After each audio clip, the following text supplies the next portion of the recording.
Good morning at welcome back ulit sa ating gulayan serye.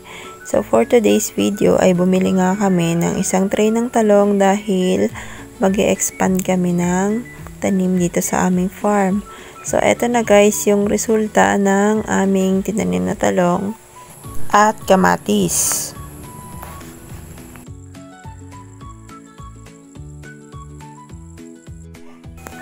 At naglagay na nga ako dito guys ng goat manure dahil yan ang ating gagawing basal dito sa ating seedling ng talong. So mag-e-experiment tayo guys kung ilan naman yung pwede natin kitain sa 180 puno ng talong. So let's go guys at magtanim na tayo at gawin nating hobby ang pagtatanim. May ulam ka na, may kita ka pa.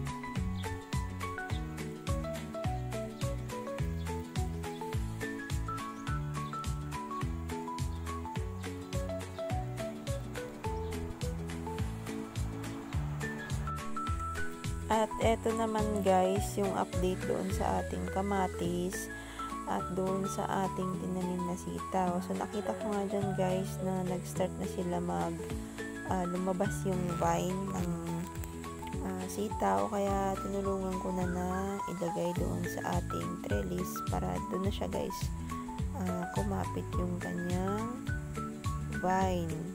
So ganyan lang guys yung gagawin nyo pag nag-start na siyang gumapang ay ikapit nyo lang dun sa nilagay nyong trellis.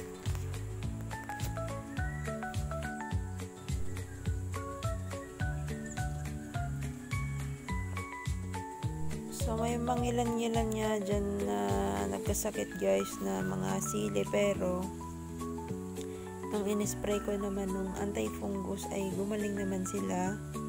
And then yung talong naman na binili namin na isang tray ay experiment din namin kung magkano ba yung pwede mong kitain sa 180 puno na talong. So meron na kasi kami guys na binili na 4 na tray. So ito na nga, i-harvest na namin.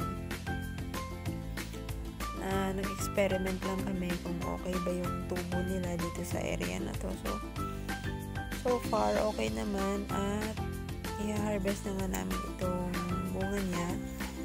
So kaya nag-decide kami na mag-expand ng pananim. So yan lang guys at salamat sa panonood at see you in my next vlog. Thanks for watching and happy farming. Bye-bye!